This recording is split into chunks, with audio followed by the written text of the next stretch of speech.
Halo Sobat KPR, jumpa lagi dengan saya, Oki dari KPR Academy. Pada episode kali ini kita akan bahas tentang mendingan ngambil KPR jangka waktu pendek atau jangka waktu panjang. Nah, mungkin di sini banyak teman-teman yang bisa bilang bahwa ya kalau punya utang ya baiknya kan ya cepat-cepat dilunasin lah gitu. Kalau bisa ngambil jangka waktu pendek, ngapain kita panjangin? Nah, oke, di sini ada beberapa tips yang saya mau bagikan buat teman-teman. Tapi balik lagi, pada saat mengambil keputusan atas tips yang saya sarankan di sini, ya balik lagi, teman-teman timbang-timbang lagi deh. Mana yang kira-kira memang paling cocok buat teman-teman. Gitu. Nah, tips yang pertama menurut saya, kalau misal memang kita sanggup ya, untuk membayar cicilan 10 tahun saja, ya boleh dilakukan membayar cicilan 10 tahun saja dengan catatan yang pertama, kita udah punya dana darurat. Yang kedua, kita masih punya ruang finansial yang cukup. Ruang finansial itu apa? Jadi begini ceritanya. Teman-teman misalnya gajinya misalnya 10 juta. Biaya hidup misalnya 5 juta gitu. Nah, kebetulan misalnya angsurannya nih di 5 juta juga. Jadi habis kan nih. Nah, untuk angsuran yang 5 juta itu adalah jangka waktu 10 tahun. Nah, kalau teman-teman kondisinya bener-bener dihabisin, setiap penghasilan dihabisin untuk biaya hidup dan bayar angsuran, baiknya teman-teman jangan ngambil yang 10 tahun kalau kayak gitu. Mendingan teman-teman ambil yang agak lebih panjang. Mungkin 15 tahun bisa. Atau mungkin cukup 12 tahun, atau bisa jadi lebih panjang dari 15 tahun juga. Nah, itu nanti yang mesti dihitung lebih lanjut. Kenapa saya saranin jangan dipaksain sampai setiap kali kita dapat penghasilan bulanan itu habis gitu. Habis sama biaya hidup sama biaya angsuran. Nah, alasan pertama adalah seandainya nih, amit-amit, misalnya suatu saat tiba-tiba kita di PHK gitu, nggak kerja lagi gitu, atau kita lagi berusaha omset bisnisnya turun drastis. Nah, itu teman-teman harus ingat banget bahwa yang judulnya KPR, ujiannya itu bukan cuma sekali pada saat kita ngajuin untuk dapat persetujuan. Tapi kita diuji terus setiap bulannya. Nah, yang namanya ujian setiap bulannya ini, kalau kita ada gagal di 1 bulan, itu nggak dimaafin tuh bulan berikutnya. Itu digulung. Jadi kalau misalnya, tadi nih, contohnya kan angsurannya 5 juta. Kita gagal bayar nih bulan ini. Nah, nunggak sampai bulan berikutnya. Itu nggak, bulan berikutnya kita langsung otomatis kita boleh bayar, 5 juta aja nggak tuh? Enggak.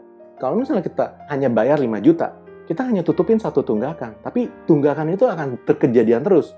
Dan kalau kejadian terus, ada di catatan riwayat slick checking teman-teman, itu teman-teman akan susah. Mau ngajuin pinjaman apapun, kondisinya akan sulit. Karena, balik lagi ya, kan slick checkingnya itu, ya, jadi patokan bank mau kasih atau enggak. Nah, di sini yang teman-teman mesti perhatikan. Jadi kalau tadi kondisinya nih, bisa ngambil 10 tahun, tapi habis nih gajinya 10 juta gitu, 5 juta untuk biaya hidup, 5 juta untuk angsuran misalnya. Nah, untuk kondisi yang seperti itu, saya sarankan jangan dipaksakan. Karena kalau teman-teman paksakan, nanti kalau seandainya kejadian yang amit-amit tadi kejadian, itu teman-teman akan kesulitan terusan gitu. Jadi idealnya kalau memang memungkinkan, tadi biaya hidupnya misalnya 5 juta, kalau memang bisa dihemat. Tapi kalau kemungkinan besar sih kecil ya, biaya hidup dihemat gitu. Nah, dari angsuran KPR-nya aja, kita slow aja. Kita nggak usah terlalu buru-buru. Saya kan nggak mau KPR lama-lama gitu. Ya benar, saya setuju banget pemikiran tersebut. Saya nggak mau KPR lama-lama, saya juga sama. Tapi masalahnya adalah jalannya, caranya untuk kita melunasi KPR tersebut kan ada strategi juga gitu loh. Jadi bukan cuma bayar terus-terusan angsurannya terus sampai lunas, enggak. Tapi ada alternatif cara yang bisa dilakukan. Salah satunya adalah kalau begitu kita kena bunga floating, kita mulai mempertimbangkan misalnya melakukan take over ke bank lain. Nah, take over itu kan judulnya ada biaya juga. Nah, jadi kalau kondisinya tadi tuh, kan angsurannya 5 juta tuh, itu kan nggak ada sisanya nih. Tuh, tidak sehat. Nah, sebaiknya teman-teman ambil yang 15 tahun. Kalau ambil yang 15 tahun, itu kan akan ada sisa gitu. Jadi, biaya hidup misalnya 5 juta. Bisa jadi angsurannya mungkin hanya 3,5 juta atau 3 juta gitu. Nah, itu nanti teman-teman bisa kumpulin tuh. Yang penting disiplin dengan kondisi itu. Karena fokusnya satu kan, kita mau lunas lebih cepat. Kita mau lunas secepatnya. Nah, jadi ya diakumulasi aja tuh yang selisihnya itu. Nah, pada saat nanti sudah terakumulasi, mungkin untuk 2 tahun atau 3 tahun, kita bisa pertimbangkan kembali. Ini dana saya mau pakai untuk lunasin dipercepat sebagian kah? Atau saya mau pakai untuk biaya saya nanti take over, pindah bank. Karena kalau misalnya kayak tadi tuh, teman-teman mau ngambil yang 10 tahun. Kan kebanyakan yang bunga fixnya kompetitif itu cuma sampai dengan 5 tahun. Begitu sampai fixnya 10 tahun, biasanya itu bunganya udah relatif tinggi ya. Gitu. Jadi, kalau masih di bunga fix yang 5 tahun itu, dan itu saat ini kan rendah-rendah ya, rata-rata gitu. Sekitar 6-7% lah gitu, untuk fix 5 tahun. Nah, itu lumayan banget kan, teman-teman. Jadi, pada saat nanti menjelang akhir tahun kelima, teman-teman udah punya kuda-kuda nih, udah punya persiapan, udah punya bahan bakar untuk, oke, sekarang saya mau pindah ke bank lain, atau ini saya bisa lunasin dipercepat sebagian. Nanti tinggal dihitung-hitung. Kalau teman-teman bingung ngitungnya gimana, kontak aja KPR Academy, nanti kita bantuin hitung, dan kita akan kasih rekomendasi yang terbaik buat teman-teman. Mendingan ini di take over, atau mendingan ini dijalanin terus, atau strategi lainnya apa gitu. Tenang aja, nanti teman-teman bisa nanya gitu. Jadi teman-teman, menurut saya, kalau teman-teman hanya berpikiran bahwa ambil jangka waktu yang terpendek itu adalah yang terbaik, hati-hati. Jangan-jangan teman-teman ada gejala pakai kacamata kuda. Gitu. Kalau permainan terkait dengan produk keuangan, yang terpenting adalah taktik dan strategi teman-teman. Nah, di sini KPR Academy kita bisa bantu teman-teman untuk bisa memaksimalkan putaran uang teman-teman. Nah, hal kedua yang terkait dengan mendingan jangka waktu panjang atau pendek, nah, ini yang teman-teman perlu pertimbangkan juga. Kalau teman-teman ngambil jangka waktunya pendek, misalnya nih, udah lunas duluan, tapi ternyata sertifikatnya belum beres.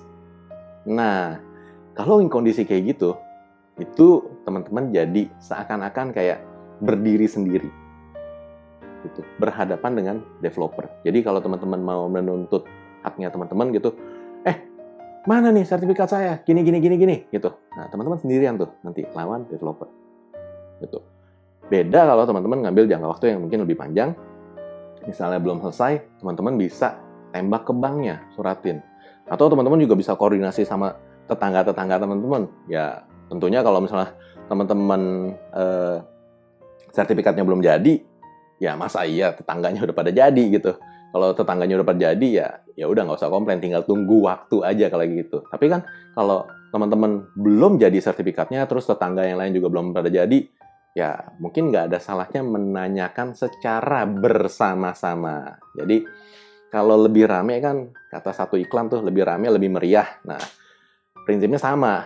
Kalau lebih banyak yang mengajukan pertanyaan tersebut ke developer maupun mendorong pihak bank untuk turut campur mengenai hal tersebut, tentunya akan mendapat perhatian yang lebih serius ketimbang cuma satu orang. Kalau cuma satu orang bisa jadi, oh iya Pak, maaf, begini gitu. Tapi kalau yang datang mungkin 5 orang, 10 orang, itu bisa jadi ceritanya beda gitu. Jadi ada gunanya juga tuh kalau teman-teman misalnya beli properti inden, jangan cepat-cepat dilunasin deh. Ya, baiknya teman-teman lihat ini begitu sertifikat udah beres, udah AJB, nah itu teman-teman mau lunasin, lanjut.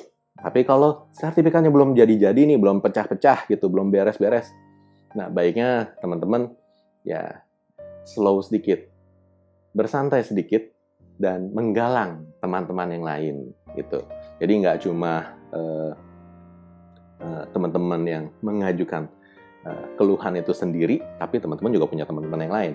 Dan apalagi kalau ditemenin sama bank. Nah, ditemenin sama bank jadi lebih berat lagi juga gitu. Karena developer pasti mempertimbangkan juga, wah kalau saya dianggap buruk nih sama bank, performance saya buruk, bisa-bisa nanti saya mau bikin proyek lain, nggak di ACC nih, nggak disetujui nih sama bank ini, nggak mau dikerjasamain.